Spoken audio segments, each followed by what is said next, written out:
शांति। आज बाप दादा बोले, मीठे बच्चे, रूहानी बाप ने आकर यह रुद्र ज्ञान यज्ञ रचा है। इस यज्ञ के रक्षक कौन है? कौन है यज्ञ के रक्षक? हाँ, कौन? हाथ नहीं उठाते हैं। हाँ, जवाबदार अपने को नहीं समझते हैं। बाबा कहते हैं, इस यज्ञ के रक्षक तुम ब्राह्मण बच्चे ही हो। कितना बाबा हमें ऊंचा ले जाते हैं, हमारा दृष्टिकोण ऊंचा रहे तो हमारे विचार ऊंच हो जाएंगे, तो ऑटोमेटिकली हमारे कर्म भी ऊंचे श्रेष्ठ होते रहेंगे। इस यज्ञ के रक्षक तुम ब्राह्मण ही हो और तुम गायन योग्य बनते हो, गायन लायक बनते हो, परंतु अपनी पूजा कभी नहीं करा सकते हो, ये भी ध्यान रहे। अच्छा प्रश्न है आज का, बहुत अच्छा, उस पर हम विचार करते जाएंगे। तो तुम बच्चों में जब ज्ञान की प्रकाष्ठा हो जाती है तो उस समय की स्थिति क्या होंगी? जब ज्ञान की प्रकाष्ठा हो जाती तो स्थिति कैसी बन जाएंगी? बोलो, कौन बोलेगा? आप ही हाथ उठा के खड़े हो जाओ। क्या बोलते हैं? अचल और अडोल। फिर अभी हमारी क्या है स्थिति? फिर उससे हमें अपने को कंपेयर करना चाहिए। बाबा कहते हैं, बच्चे समय बड़ा नजदीक है, आकर के सदपंद पर पहुंचे हैं। सदपंद सुना है ना शब्द? हाँ, कहा जाता है। आगे वो बनाते थे, मैं समझती हूँ लखनऊ में शायद वो भूलभुलैया का बगीचा नहीं है पर बिल्डिंग है सारी, उसके अंदर आगे वो बनाते थे कि दीवार से दूसरे कमरे में आवाज पहुंचता था। तो बाबा कहते हैं, प्रश्न सुन लिया? उस समय जब आपके में ज्ञान की प्रकाष्ठा हो जाएंगी, उस समय तुम बच्चों की स्थिति अचल अडोल बनी रहेंगी। किसी भी प्रकार के माया के तूफान हिला नहीं सकेंगे। तुम्हारी कर्मातीत अवस्था हो जाएंगी। अभी तक तो ज्ञान की पूरी प्रकाष्ठा न होने के कारण माया के तूफान स्वप्न आदि आते हैं। ये तो है ही युद्ध का मैदान।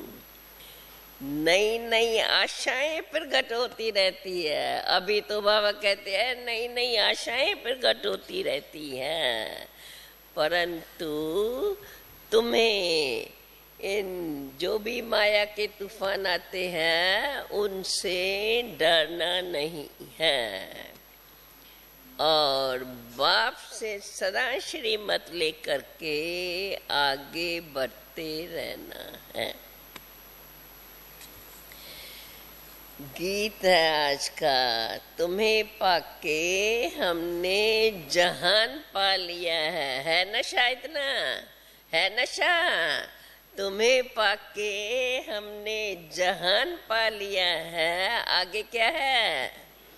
जहान तो क्या जमीन भी पा लिया है। बाबा कहते हैं, बच्चों ने यह गीत तो बहुत बार सुने हैं, अभी इसके अर्थ में टिकना है। लक्ष्य को पकड़ लिया है कि अभी हम बेहद के बाप से बेहद का वर्षा ले रहे हैं।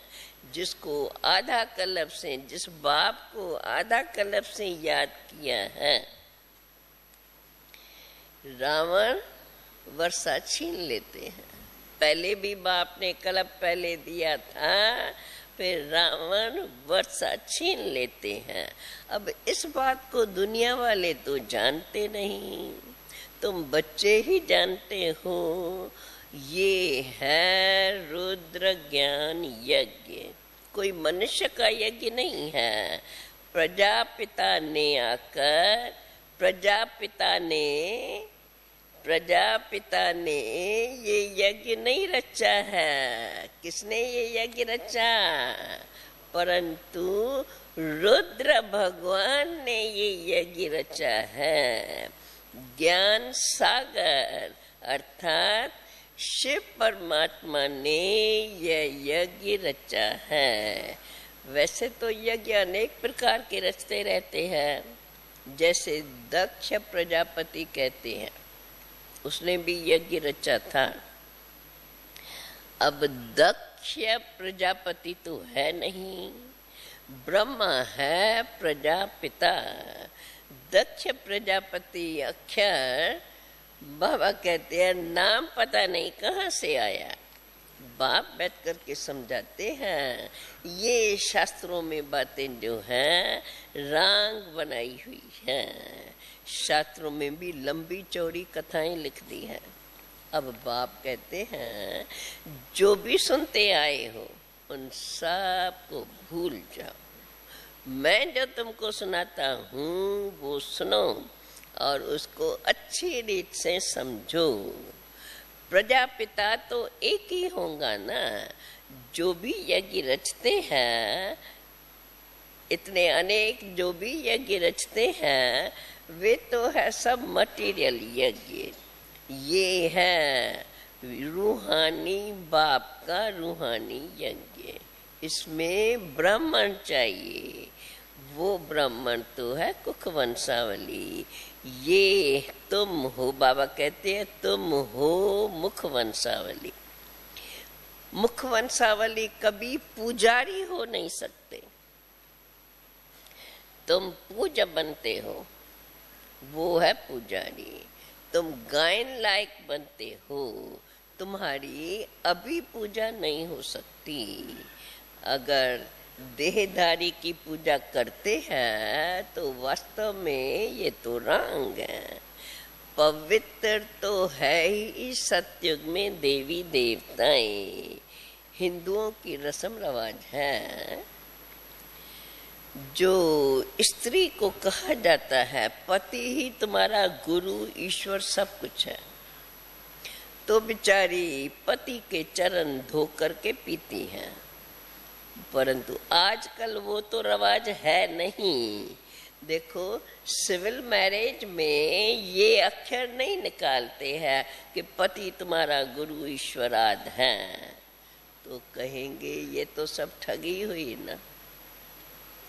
शादी बाकायदे कराते हैं तो उसमें बोलते हैं, पर जब मैरिज ये सिविल मैरिज करते हैं, क्योंकि वो लव मैरिज हो गई। और आजकल तो जमाना कैसा है, लव मैरिज कर ली, कुछ समय रहे आपस में, कोई बात पर न बनी, तू अपना रास्ता मैं अपने रास्ते।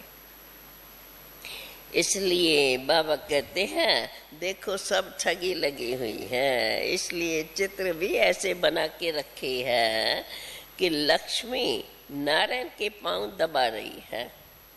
समझते हैं वह भी तो सब कुछ करती थी, तो हिंदू नारी को भी ये करना चाहिए। परंतु बाबा कहते हैं क्या हाफ पार्टनर से ये धंधा कराया जाता है क्या? भिन्न भिन्न प्रकार के होते हैं। तो जो रस्म देखते हैं ऐसा ही चित्र बना देते हैं। अब ऐसे थोड़े ही हो सकता जो लक्ष्मी बैठ करके नारायण के पांव दबाए। बाप कहते हैं मैं द्रौपदी के आकर के पांव दबाता हूँ। उन मनुष्यों ने तो उसमें भी श्री कृष्ण का रूप दे दिया है। अब ये तो सब है व्यर्थ बातें। वहाँ और दूसरी कौन सी बात, राम को 4 भाई तो होते नहीं है, वहाँ बच्चा भी तो एक ही होता है, 4 बच्चे कहाँ से आए? बाप कहते हैं मैं तुमको इन सब शास्त्रों का सार आके बताता हूँ। अब ये बातें तुम बच्चों को समझाई जाती हैं, बाकी किसको नहीं कही जाती है। जब आते हैं समझने के लिए तब फिर ये सब बातें समझाई जाती हैं। तो बाबा कहते तुम बच्चे समझा सकते हो। बाप कहते हैं देखो तुम जो कसम उठवाते हो तो झूठा उठवाते हो। कैसे झूठा उठवाते हो? देखो बाबा ने कितना बहुत यथार्थ रीति से वो झूठा उठवाते हो। कैसे? देखो अब वैसे मानते हैं गीता कृष्ण ने गाई, तो जब कसम उठवाते हैं तो गीता हाथ में देते हैं और फिर कहते क्या है? ईश्वर को हाजिर नाजिर जान करके सच बोलना। वैसे कहते हैं गीता कृष्ण की गाई हुई है, कृष्ण के उसमें महावाक्य है, और जब गीता हाथ में दे करके और कसम उठवाते हैं तो कहते हैं ईश्वर को ही याद करते करके और तुम सच बोलना। अब कृष्ण गीता का भगवान है, उस समय ये बात याद नहीं आती है, तो बाबा कहते हैं अभी तुम सभी ये बात बुद्धि से निकाल दो कि कृष्ण गीता का भगवान है। झूठा कसम होने के कारण प्रमाण है, झूठा कसम होने के कारण उनमें ताकत नहीं रही है। एक्यूरेट तो है धर्मराज जो पूरा हिसाब किताब चुकतू कराता है। सुप्रीम जज वो ही सच्चा है। बाकी सत्युग में तो जज आद होते ही नहीं है, क्योंकि वहां कोई ऐसी बात होती नहीं। सब हिसाब किताब अंत में यहाँ ही सब अपना हिसाब किताब चुकतू कर वहां चले जाएंगे। फिर नए से सतो प्रधान सृष्टि शुरू होती है, फिर धीरे धीरे सतो रजो तमो में आएंगे। हर एक वस्तु जो देखते हो नई पहले नहीं होती है और नई से फिर पुरानी जरूर होती है। दुनिया भी ऐसे है, नई थी फिर नई से पुरानी होती है। अब है ये पुरानी दुनिया, परंतु कितने तक पुरानी दुनिया चलेंगी ये किसको पता नहीं है। देखो सदैव 4 भागों में बांटा जाता है, कोई भी चीज को 4 भागों में बांटा जाता है। ये भी 4 युग है। पहले एकदम नया तो सतयुग, फिर थोड़ा पुराना हुआ उसको कहेंगे चौथा पुराना। 4 भाग है ना, फिर आधा पुराना होता है और फिर सारा पुराना हो जाता है, बिल्कुल टूटने के लायक बन जाता है। अब इस कल्प की आयु हम कहते हैं 5000 वर्ष है।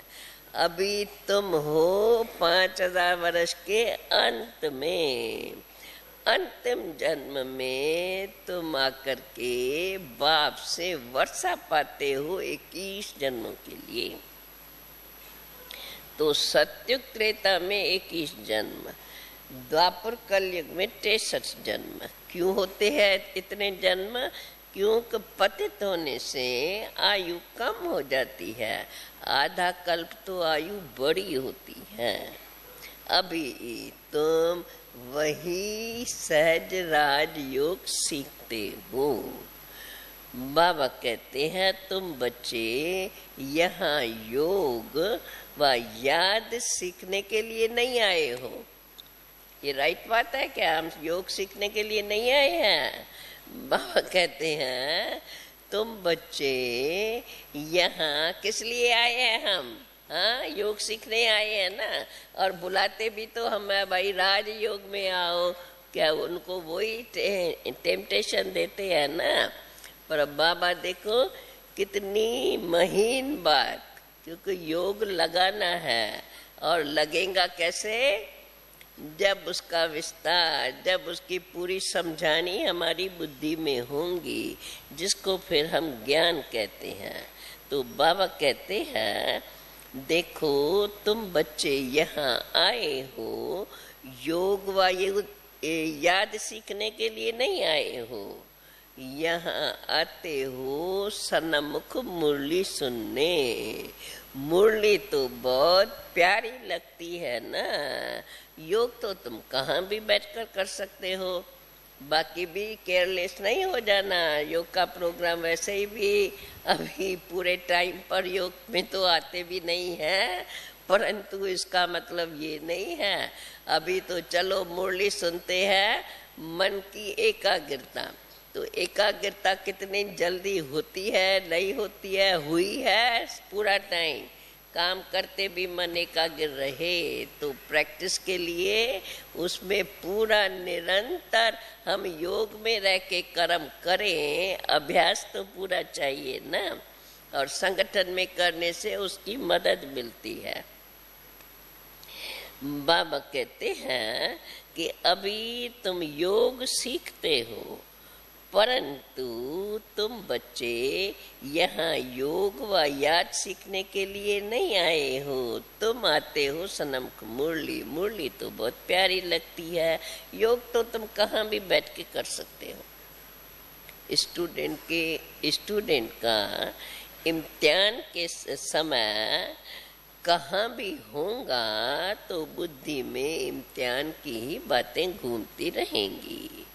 ये तो यहाँ है तुम्हारी पढ़ाई, यहाँ तुम्हारी पढ़ाई और योग इकट्ठे हैं। पढ़ाने वाले को भी याद करना पड़े। बाप ही तो कहते हैं बच्चे माम एकम याद करो। मनुष्यों ने तो भूल से कृष्ण का नाम डाल दिया है।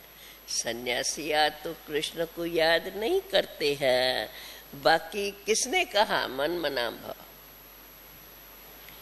तत्व ब्रह्म तो नहीं कह सकता। बाप इस सब मुख के द्वारा, इस सब मुख का आधार लेकर के कहते हैं बच्चे माम एकम याद करो। कृष्ण कैसे कहेगा? कृष्ण की आत्मा किसमें प्रवेश होकर के कहे? वो रह भी ऐसे हो भी नहीं सकता है।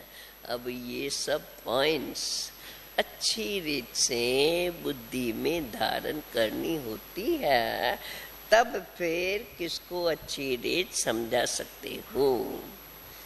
कांग्रेसी लोग देखो कितना बड़े बड़े आवाज से बोलते थे। उनका लीडर था बापूजी, वो था जिस्मानी बापूजी, और ये फिर है तुम्हारा रूहानी बाप। सभी का बाप तो गांधी जी हो नहीं सकता। शिव बाबा तो सबका बाप है। ब्रह्मा भी बाप है जरूर, परंतु इस समय सिर्फ ब्रह्मा को तुम बच्चे ही जानते हो। सारी दुनिया तो नहीं जानती, क्योंकि समझते नहीं है। यहाँ हम बापू माना बाप, निराकार शिव बाबा को कहते हैं। वो ही सभी आत्माओं का, सब मनुष्य आत्माओं का बाप है। बाबा कहते हैं देखो तुम बच्चों को कितनी पॉइंट्स समझाई जाती हैं, कभी आत्मा पर, कभी परमात्मा पर, कभी शास्त्रों पर। अनेक भारत में शास्त्र हैं, और धर्म वालों का तो एक ही शास्त्र, हर धर्म का एक ही शास्त्र है। यहाँ तो अनेक शास्त्र है। भारत में हिंदू कहलाने वाले, उन्होंने कहा तो अनेक शास्त्र हैं। फॉलोअर्स भी जो हैं और धर्मों वालों का तो एक ही शास्त्र होता है। फॉलोअर्स भी जो हैं वो बेचारे सुनते सुनते सत सत करते रहते हैं। एम ऑब्जेक्ट तो कुछ भी है नहीं। जैसे राधा स्वामी पंथ, अब नाम तो रखा है राधा स्वामी। राधा का स्वामी तो कृष्ण होता है। वास्तव में जिस रूप से भारतवासी कृष्ण को समझते हैं वैसे है नहीं। राधे तो कुमारी है और कृष्ण तो वास्तव में कुमारी है। फिर कृष्ण को स्वामी कैसे कहेंगे? जब स्वयंवर के बाद लक्ष्मी नारायण बने तब लक्ष्मी का स्वामी कह सकते हैं। छोटेपन में तो आपस में खेल पाल करते रहे तो कोई वो पक्का स्वामी थोड़े ही कहा जाएगा, क्योंकि कभी कभी कोई तो फिर छोड़ भी देते हैं। पहले बचपन में चलो आपस में मिलते जुलते रहते हैं, पर जरूरी नहीं है कि बड़े होते फिर उन्हों की आपस में शादी हो। बहुत है जो सगाई को भी आगे चल के तोड़ देते हैं।